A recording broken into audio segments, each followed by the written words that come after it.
Hi everybody, welcome to Japanese Cooking Lovers. This is Yuri.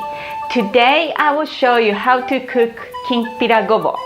And actually this is my second time video cooking Kinpira Gobo because I discovered that this is a new way that I don't need to put gobo in the water, and also the skin has more nutrition and better taste. So we don't want to take off those things.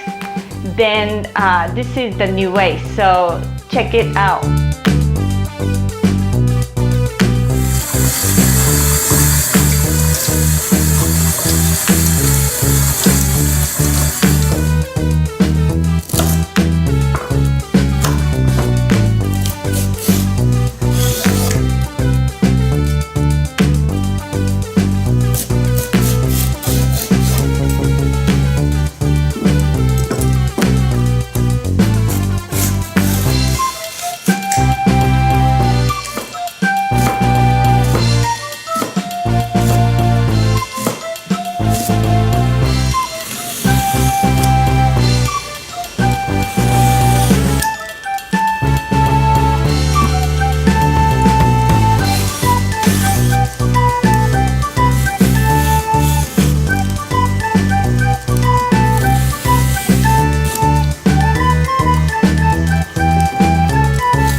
When you peel gobo, you may find out that the core part to coming to the inside, you may not be able to peel anymore.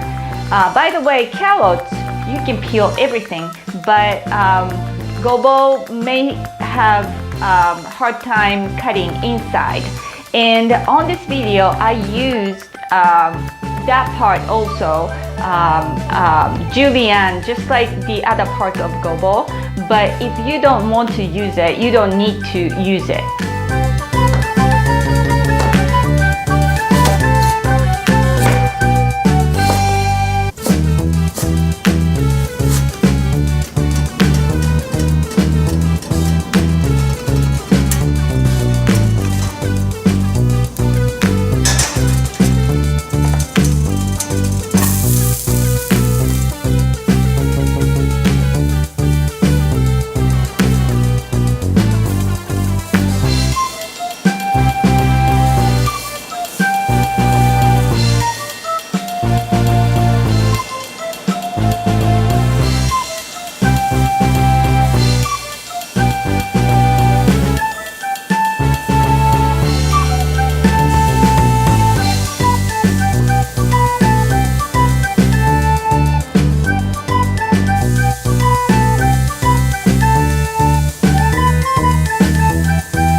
So this is new way to cook Kinpira Gobo. This is less work because first of all, I don't need to take the gobo skin off. Then second of all, after julienne gobo and put in the water, we don't do that anymore. So this is less job and it's easy to cook. I hope you will try, and I hope you enjoy my video. And if you like my video, please subscribe so I will make more videos. This is Japanese Cooking Lovers. I'm Yuri. Thanks for watching and see you next time.